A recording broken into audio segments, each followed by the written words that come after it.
Stop trying to let go. The Buddha never said that. Everyone knows the Buddha's raft simile. You build a raft, you cross the river, you reach the other shore, and then you let go of the raft. Simple, beautiful, and quoted constantly. But here's what almost nobody reads. The line right before it.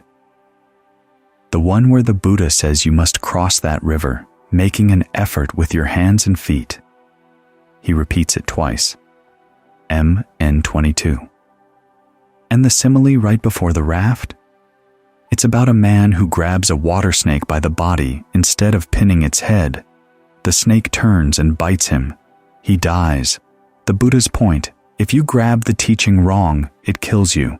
You must grasp it correctly, firmly, carefully, skillfully, before anything else.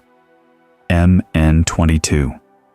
Build the raft, work hard, cross with your hands and feet. Arrive, then release. That's not just let go. That's an entire path of effort, with release as the final destination, not the first instruction. And yet, just let go might be the single most repeated piece of advice in Western Buddhism today. You'll find it in meditation apps, best-selling books, Instagram quotes, therapy sessions, corporate mindfulness programs. It sounds so right, so peaceful, so Buddhist. There's just one problem. The Pali Canon, the closest record we have of what the Buddha actually said, uses at least 9 different words for what English translates as letting go. Pahana, active abandonment; viraga, dispassion; padanasaga, relinquishment; kaga, giving up. 9 words, each with a different meaning, each describing a different stage of practice. And not one of them means what most people mean when they say let go. So what happened? How did an entire culture take a rigorous, multi-stage path of training and flatten it into 2 words and a gentle exhale? That's what this video is about. We're going to look at what the Buddha actually prescribed. 7 specific methods for abandoning what needs to be abandoned, none of them passive. We'll look at the single sentence in the Third Noble Truth that contains 5 Pali words, all collapsed into letting go, and why that collapse changes everything. We'll trace exactly how this distortion traveled from 1950s San Francisco to your meditation app, and we'll end with what practice actually looks like when you stop trying to just let go and start doing what the Buddha said to do instead. Because the Buddha didn't teach letting go as a starting point. He taught it as a graduation ceremony.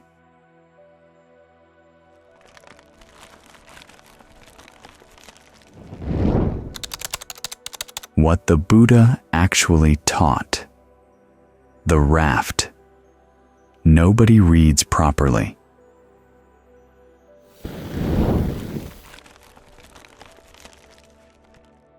Let's start with a monk named Aritha. Aritha was a follower of the Buddha who became convinced he understood the teaching. Specifically, he decided that the things the Buddha called obstructions weren't really obstructions at all. He told other monks. Word got back to the Buddha. The Buddha didn't gently redirect him. He rebuked him, publicly and sharply. Misguided man, he called him. And then he told 2 similes back to back that, together, form one of the most important warnings in the entire canon. MN22. The first simile is the water snake. A man needs a snake, for medicine, for some purpose. He finds one. But instead of pinning its head, he grabs it by the body or the tail. The snake coils around, bites his hand, bites his arm. He dies. Not because the snake was wrong, because he grabbed it wrong. The Buddha's point. The Dhamma is exactly like this. Grasp it incorrectly, misunderstand it, oversimplify it, take it out of sequence, and it doesn't just fail to help you, it harms you. You must grasp it correctly first, carefully, skillfully, by the head. MN 22. Then comes the raft. A man reaches a great expanse of water. This shore is dangerous. The far shore is safe, no bridge, no ferry. So he gathers grass, sticks, branches, leaves, and builds a raft. And the text says twice he crosses over, making an effort with his hands and feet. Not floating, not surrendering to the current, working actively with everything he has. He arrives at the far shore. And now, only now, the question arises, should he carry the raft on his head and keep walking? No. He sets it down. He's arrived. The raft served its purpose. But notice the sequence: build, work, cross, arrive, then release. As Thanissaro Bhikkhu puts it, let go of the raft mid-river, and the current pulls you under. MN 22. This is the simile that launched 1,000 Instagram posts, and almost every one of them skips straight to the ending, let go of the raft, as if the building and the crossing and the effort with hands and feet were just preamble. They weren't preamble. They were the point, but the raft is just one simile. In another sutta, the Buddha laid out 7 specific methods for abandoning what needs to be abandoned, and not a single one of them is just let go.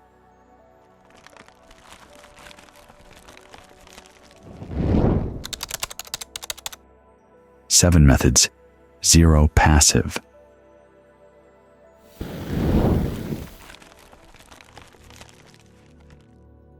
The Sabbāsava Sutta, All the Taints, is one of the most systematic teachings in the Pali Canon.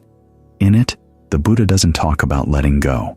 He talks about pahana, abandonment, active, deliberate abandonment, and he describes 7 distinct methods for doing it. MN2, not one method, not a general principle. 7 specific approaches, each for a different type of problem.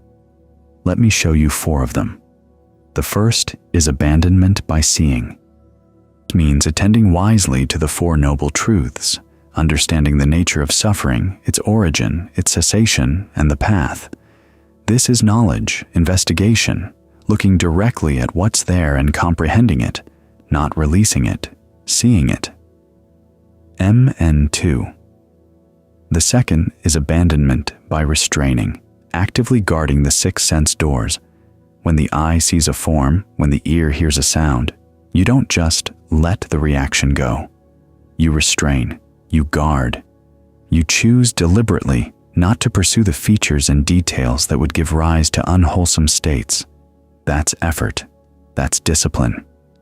MN2. The third, and this is the one that should end the just let go myth permanently, is abandonment by destroying. The Pali text says the practitioner abandons it, destroys it, dispels it, wipes it out of existence. MN2. Read that again. Destroys, dispels, wipes out of existence. Does that sound like just let go? The fourth is abandonment by developing, cultivating the 7 factors of awakening: mindfulness, investigation, energy, rapture, tranquility, concentration, equanimity. You don't release your way into these. You build them deliberately over time through sustained practice. MN2. There are 7 methods total. The curious viewer can look up the rest, but notice what connects all 4 I've described. Every single one requires action: seeing, restraining, destroying, developing. The Buddha wasn't describing a posture of surrender. He was describing a toolkit, and every tool in it requires you to pick it up and use it. Now, if you've been paying attention, something might be bothering you, because you've heard the 3rd noble truth. You know it talks about cessation, about relinquishment, about release. And you might be thinking, isn't that letting go? Good question. And the answer changes everything.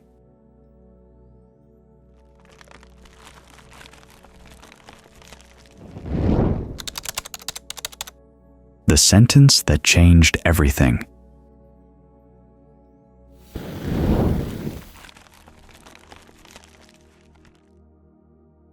The third noble truth, as recorded in the Dhammacakkappavattana Sutta, the Buddha's very first sermon, contains a single Pali sentence.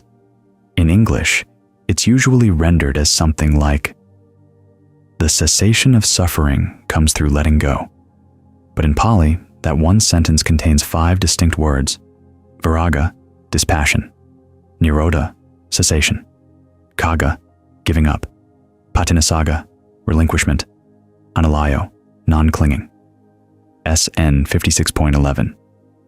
5 different words, 5 different shades of meaning, 5 stages of a process that the entire Pali tradition treats as graduated, not identical.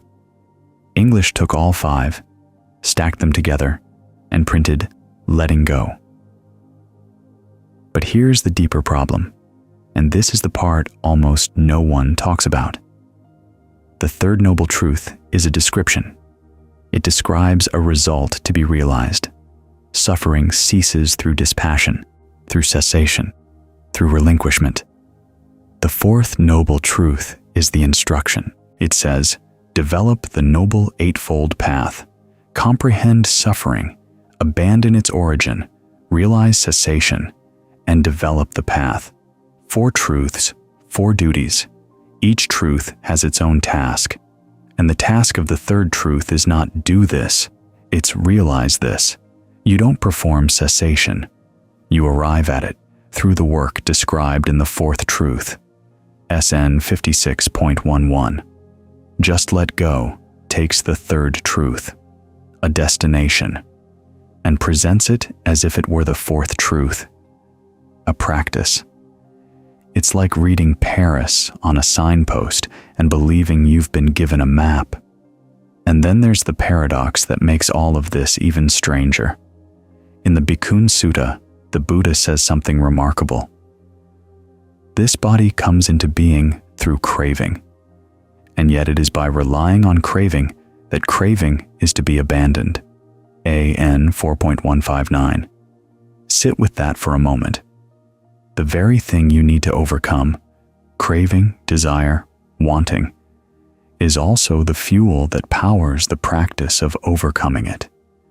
You use desire to practice. You use effort to train. You use the raft to cross. This is not a teaching that says, just let go. This is a teaching that says, use everything you have, including the things you'll eventually set down, to do the work that needs to be done. So if this isn't what the Buddha taught, how did an entire culture come to believe it was?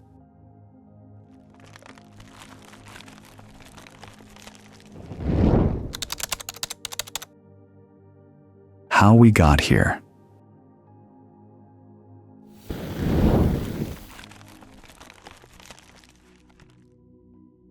The short answer is slowly, then all at once.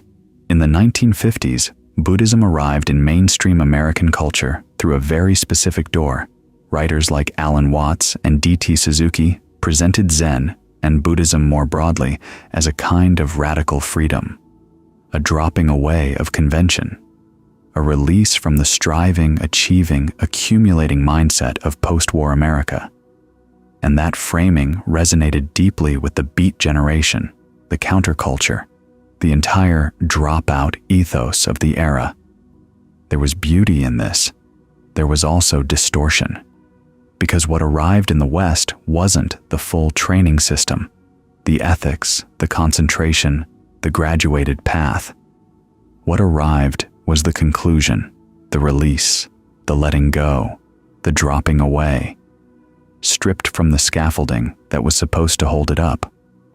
In the 1970s, a generation of Western teachers who had trained in Asia, particularly in the Thai forest tradition, returned and founded meditation centers across America. They brought with them real practice, real depth, but they also made choices about what to emphasize and what to set aside.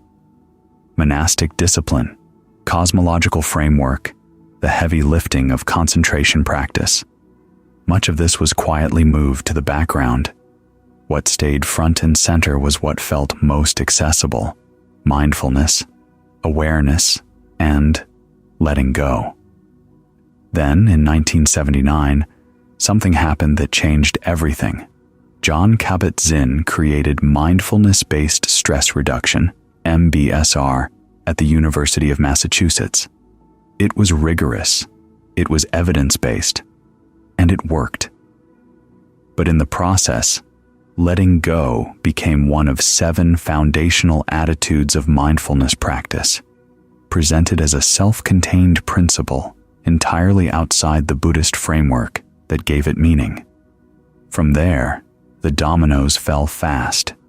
Best-selling books, corporate wellness programs, meditation apps downloaded 100 million times, and at every stage, the message simplified further. What started as a description of the culmination of an entire path of training became a coping technique, a thing you do on your lunch break, a caption under a sunset. The psychologist John Welwood had a name for this. He called it spiritual bypassing, using spiritual language to sidestep the work that spiritual practice actually requires. As he put it, avoiding attachment is not freedom from attachment. It's still a form of clinging, just dressed in different clothes. And that's the quiet cost of just let go. Not that it's wrong, but that it's been promoted from the final chapter to the cover of the book, and the first 7 chapters got ripped out. None of this was malicious. Much of it came from genuine intention. But intention doesn't prevent distortion. And 2,000 years of careful, graduated, effortful teaching got compressed into a bumper sticker. So the real question becomes, if just let go isn't the practice, what is?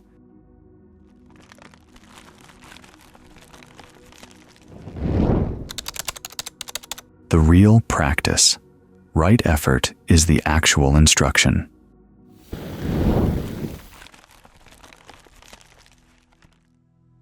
Here's something that might surprise you. The Buddha never denigrated desire. He never said wanting was the enemy. What he said, very specifically, was that there is a difference between unskillful desire and skillful desire, and the entire path runs on the skillful kind. His definition of right effort has 4 parts, 4 active, deliberate, directional tasks. SN 45.8. 1. Prevent unskillful states that haven't yet arisen from arising. 2. Abandon unskillful states that have already arisen. 3. Develop skillful states that haven't yet arisen. 4. Maintain and strengthen skillful states that are already present. Read those again. Prevent, abandon, develop, maintain. Every single one is a verb. Every single one requires you to do something. The Buddha didn't say, observe and release. He said, generate the desire to act skillfully, and then act. This is where the misconception does its deepest damage. When someone sits down to meditate and a wave of anger arises, just let go tells them to release it. Watch it pass. Don't engage. And sometimes that's appropriate. Sometimes a thought really does just need space. But the Buddha's framework is far more precise than that. It asks, what kind of state is this? Has it arisen, or is it arising? Is it skillful or unskillful? And then, based on that diagnosis, it prescribes a specific action. Not one action for everything, the right action for this moment. That's not passivity, that's discernment. And discernment requires something just let go never mentions. It requires right view. The Kakkanagotta Sutta makes this explicit. Without right view, without understanding dependent origination, without seeing clearly how suffering arises and ceases, what you call letting go is most likely one of 2 things: suppression or indifference. You push the feeling down and call it release, or you disconnect from it and call it equanimity, SN 12.15. Neither of those is what the Buddha taught. Both of them are what the Buddha warned against. Right view comes first, not because it's a rule, because without it, every other practice, including letting go, is the man grabbing the snake by the tail.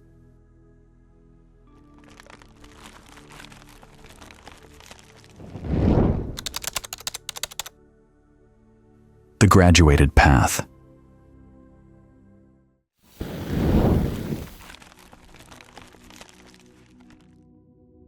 And this points to something the Western conversation about Buddhism almost never addresses. The path is graduated. It has stages, and you cannot skip them. The commentarial tradition describes 5 types of abandonment, 5 levels of bhavana, each building on the one before it. The first is suppression, temporary, like holding a ball underwater during deep concentration. The defilement is still there. It's just not active. This is what most people experience in meditation, and there's nothing wrong with it. But it's the beginning, not the end. The second is substitution, overcoming a defilement by developing its opposite through insight practice. You don't just suppress anger, you cultivate its antidote, goodwill, patience, clear seeing, until the anger has less and less ground to stand on. The third is cutting off, permanent. This happens at the moment of path attainment, when the practitioner sees through the defilement so completely that it can never arise again. This is not a technique you perform. It's a result of everything that came before. Do you see the pattern? Each stage requires the one before it. Suppression creates the space for substitution. Substitution prepares the ground for cutting off, and cutting off leads to tranquilization, and ultimately to final release, nibbana itself. You can't start at stage 5. You can't skip to the graduation ceremony without attending the classes. And just let go, when offered as a starting instruction, asks you to do exactly that. Jump to the end of a process whose beginning and middle are what make the end possible. Letting go isn't the first lesson. It's closer to the last.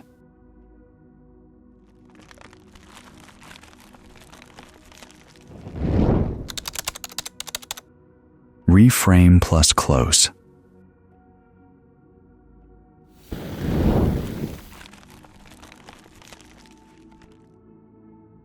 So what does this mean for practice?